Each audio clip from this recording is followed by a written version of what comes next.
ನನ್ನ ಹೆಸರು ರಾಜೇಶ್. ನಾನು ತುಮಕೂರಿನ ಹಳ್ಳಿಯೊಂದರ ನಿವಾಸಿಯಾಗಿದ್ದು, ಈ ಮೊದಲು ನಾನು ಇದ್ದ ಹಳ್ಳಿಯಲ್ಲಿ ಕೇಳಿದ ಒಂದು ಘಟನೆಯ ಬಗ್ಗೆ ಇವತ್ತು ನಾನು ನಿಮಗೆ ಹೇಳ್ತೀನಿ. ಹಲವು ವರ್ಷಗಳ ಹಿಂದೆ ನಾನು ಹಳ್ಳಿನಲ್ಲಿದ್ದಾಗ ನಮ್ಮ ಮನೆ ಪಕ್ಕದಲ್ಲಿ ಒಂದು ಕುಟುಂಬ ವಾಸವಾಗಿತ್ತು.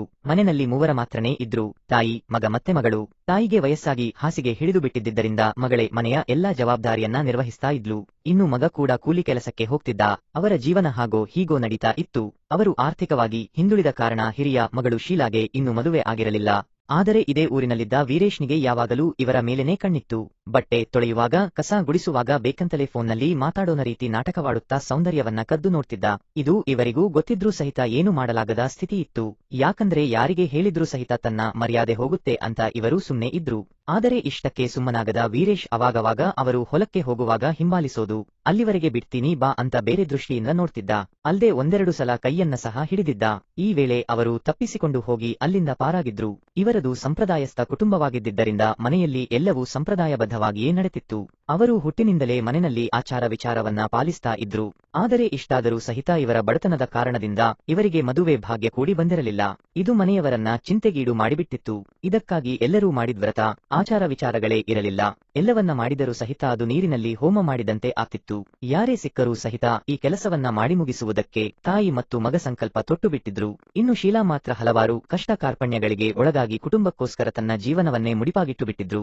ಅವರು ತಮಗೆ ಬುದ್ಧಿ ಬಂದಾಗಿನಿಂದ ಯಾವುದೇ ಅಂಶಕ್ಕೆ ಒಳಗಾಗದೆ, ಯಾರ ಬಲೆಯಲ್ಲಿಯೂ ಬೀಳದೆ ತನ್ನ ಪವಿತ್ರತೆಯನ್ನ ಕಾಪಾಡಿಕೊಂಡಿದ್ರು. ಆದರೆ ವಯೋಸಹಜ ಭಾವನೆಗಳು, ವಿಚಾರಗಳು ಅವರನ್ನ ಕಾಡಿದರೂ ಸಹಿತ ತನ್ನಷ್ಟಕ್ಕೆ ಸಮಾಧಾನ ಮಾಡಿಕೊಂಡು ಮನದ ಜ್ವಾಲೆಯನ್ನ ಮನೆಯಲ್ಲಿಯೇ ಆರಿಸಿಕೊಳ್ಳುತ್ತಿದ್ರು. ಆದರೆ ಯಾರೊಂದಿಗೂ ಈ ವಿಚಾರವನ್ನ ಹೇಳ್ತಿರಲಿಲ್ಲ. ದಿನದಿಂದ ದಿನಕ್ಕೆ ವೀರೇಶ್ ಹೊಸ ಹೊಸ ಉಪಾಯಗಳನ್ನ ಮಾಡ್ತಾ ಇದ್ದ. ಹೀಗೊಂದಿನ ಗಾಡಿ ಮೇಲೆ ಹೋಗುವಾಗ ಇವರ ತಮ್ಮನನ್ನ ನಿಲ್ಲಿಸಿ ಅವನಿಗೆ ತನ್ನ ಹೊಲದ ಕೆಲಸಕ್ಕೆ ಬರುವಂತೆ, ಅಲ್ದೇ ದಿನಕ್ಕೆ 40 ರೂಪಾಯಿ ಹೆಚ್ಚಿಗೆ ನೀಡೋದಾಗಿ ಆಸೆ ಹುಟ್ಟಿಸಿದ್ದ.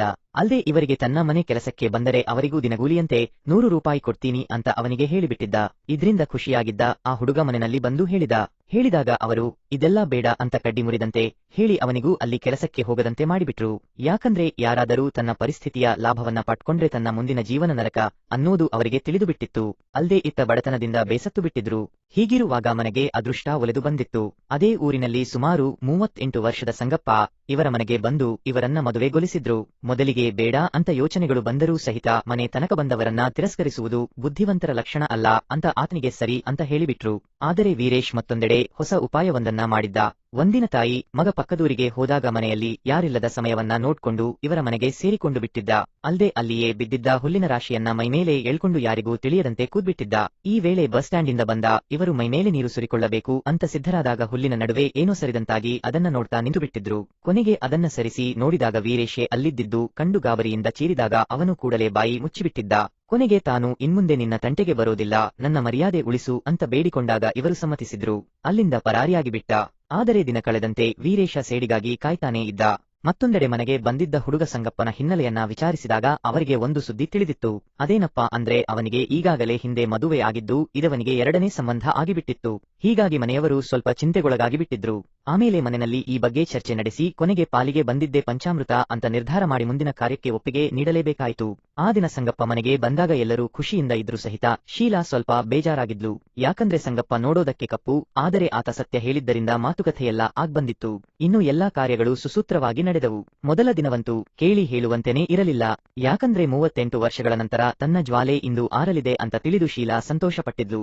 ಹೀಗೆ ಇವರನ್ನ ಒಳಗೆ ಕಳಿಸುವ ಮುನ್ನ ತನ್ನ ತಾಯಿ ಬಂದು ಹೆದರಬೇಡ ಅಂತ ಕಿವಿ ಮಾತನ್ನ ಹೇಳಿ ಒಳಗೆ ಕಳಿಸಿದ್ರು. ಒಳಗೆ ಹೋದ್ ಕೂಡಲೇ ತುಸು ಹೊತ್ತು ಮಾತಾಡೋದಕ್ಕೆ ಕೂತ್ಕೊಂಡ್ರು. ಆಗ ಸಂಗಪ್ಪ ತನ್ನ ಹಿಂದೆ ಜೀವನದಲ್ಲಿ ನಡೆದ ಎಲ್ಲಾ ಘಟನೆಗಳನ್ನ ತಿಳಿಸಿ ಸ್ವಲ್ಪ ದುಃಖಿತನಾದ. ಆಮೇಲೆ ಶೀಲಾ ಅವನಿಗೆ ಸಮಾಧಾನ ಮಾಡಿದರು. ಇನ್ನೇನು ಸಂಗಪ್ಪ ಶುರು ಮಾಡಬೇಕು ಅನ್ನೋ ಅಷ್ಟರಲ್ಲಿ ಆತ ತಲೆ ತಿರುಗಿ ದೀಪದ ಕಡ್ಡಿ ಮೇಲೆ ಬಿದ್ದುಬಿಟ್ಟ. ಅವು ನೇರವಾಗಿ ಕಣ್ಣೊಳಗಡೆ ಸೇರಿಬಿಟ್ವು. ಈ ದುರ್ಘಟನೆ ನಡೆದು ಅವರಿಬ್ಬರ ಜೀವನ ಹಾಳಾಗಿ ಹೋಗಿಬಿಟ್ಟಿತ್ತು. ಘಟನೆಯಿಂದ ಎಲ್ಲರೂ ಗಾಬರಿಗೊಳಗಾಗಿದ್ರು. ಅವನನ್ನ ಕೂಡಲೇ ಆಸ್ಪತ್ರೆಗೆ ಸೇರಿಸಿ ಚಿಕಿತ್ಸೆನೂ ನೀಡಿಸಿದ್ರು. ಅವನು ಬದುಕಿಕೊಂಡಿದ್ದ. ಆದರೆ ಇತ್ತ ಶೀಲಾ ಅವರ ಮನಸ್ಸಿಗೆ ದೊಡ್ಡ ಆಘಾತನೇ ಆಗ್ಬಿಟ್ಟಿತ್ತು. ಮೊದಲ ದಿನನೇ ಹೀಗಾಗಿ ಬಿಟ್ಟಲ್ಲ, ತನ್ನ ಇಷ್ಟಾರ್ಥ ಈಡೇ ಇರೋದೇ ಇಲ್ವೋ ಅನ್ನೋ ಚಿಂತೆ ಕಾಡತೊಡಗಿತ್ತು.